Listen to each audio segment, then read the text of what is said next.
میرے ساتھ موجود ہیں مرتضیٰ سولنگی صاحب، سابق وفاقی وزیر، ان کے ساتھ ساتھ سینئر صحافی ہیں، تجزیہ کار ہیں. مجھے جوائن کیا رؤف کلاسا صاحب نے. آپ بھی سینئر صحافی ہیں، تجزیہ کار ہیں اور نیو ٹی وی پہ اپنا پروگرام بھی کرتے ہیں. آپ دونوں مہمانوں کا شکریہ. سولنگی صاحب، سر اگر آپ ابتدا میں کچھ روشنی ڈالیں.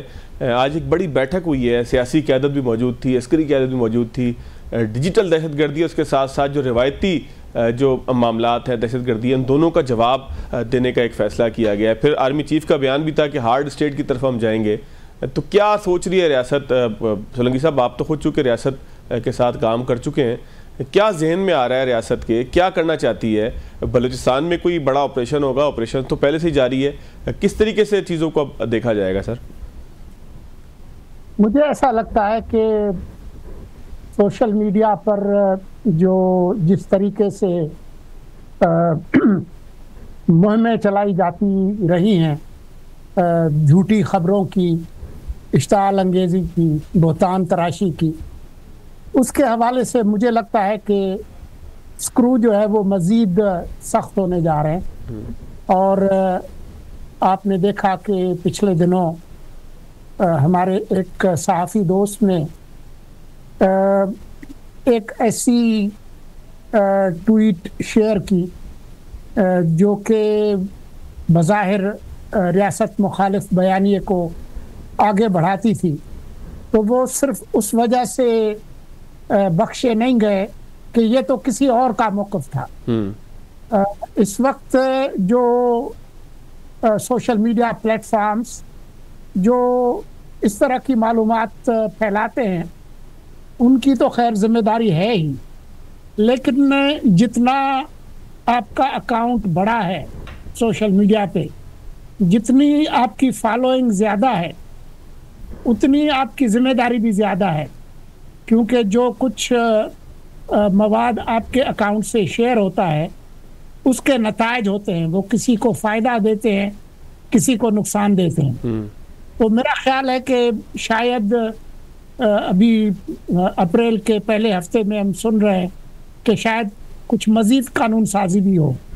تو حالات جو ہے وہ مزید سخت ہونے جا رہے ہیں، چاہے وہ فیلڈ میں دہشت گردی کے خلاف لڑائی ہو یا سائبر اسپیس میں ہو.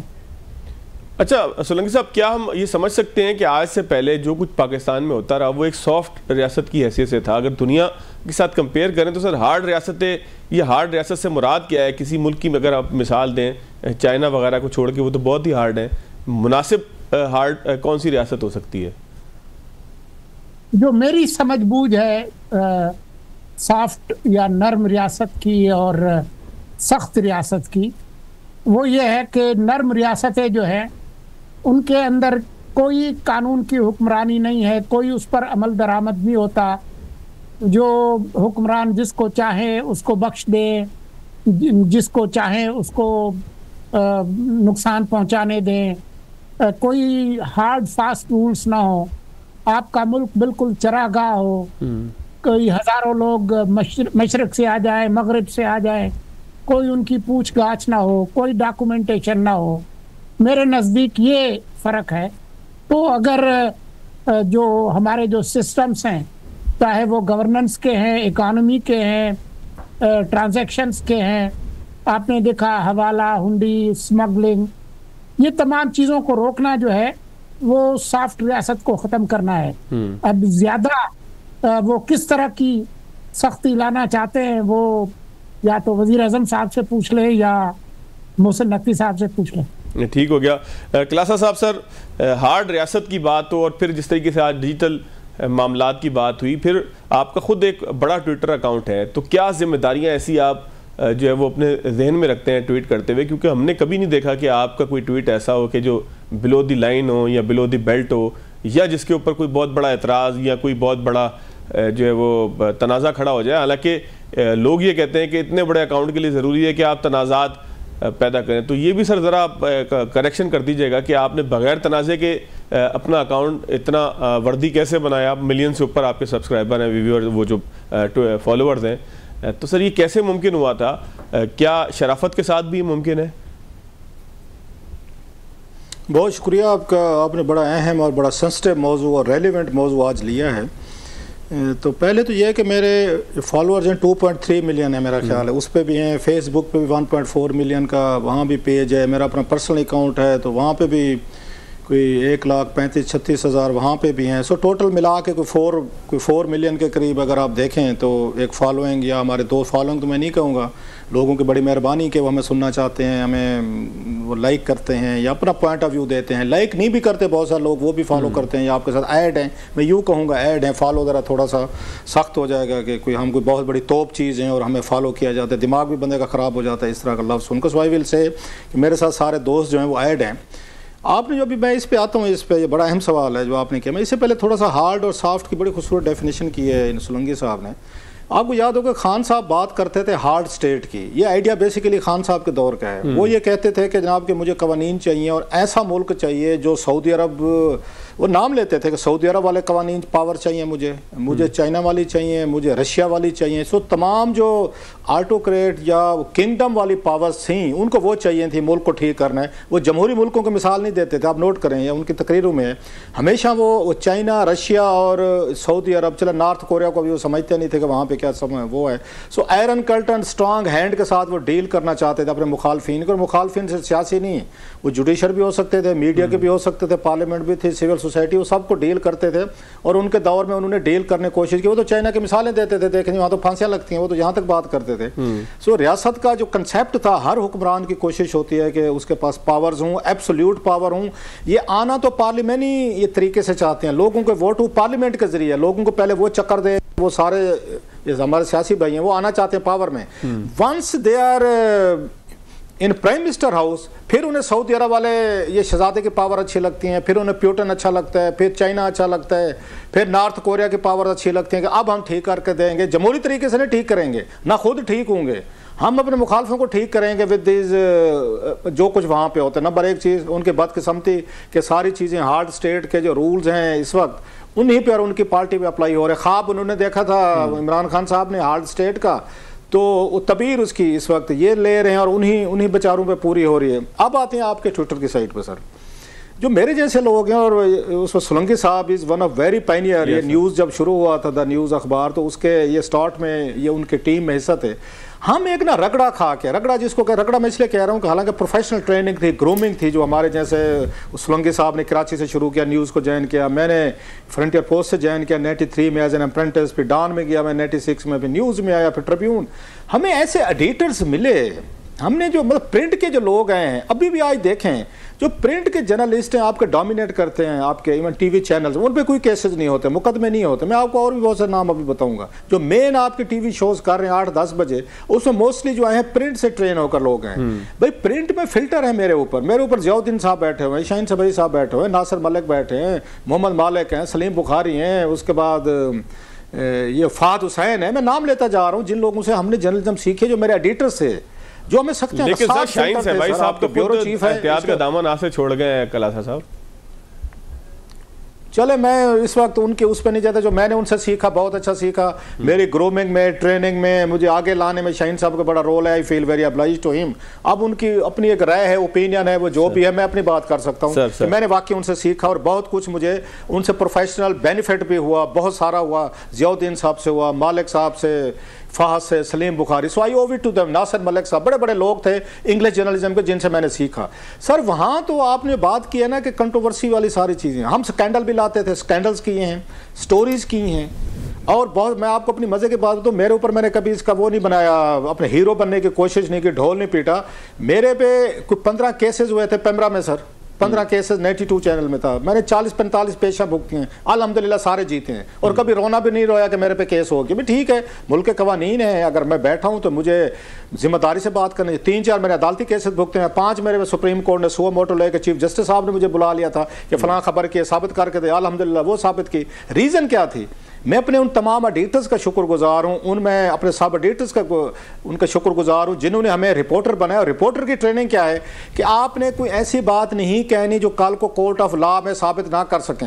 آپ یہ نہیں کہہ سکتے کہ میں نے ٹویٹ شیئر کیا ہے تو یہ ان کا سولنگی صاحب کا ٹویٹ ہے، یہ فواد کا ٹویٹ ہے، ان کو پکڑیں، ان کو پوچھیں. نو، اگر میں اس کو شیئر کر رہا ہوں تو 100% میری ذمہ داری ہے کہ مجھے اس کو بتانا ہے. سو اس پہ ٹویٹر اکاؤنٹ ہو یا فیس بک پہ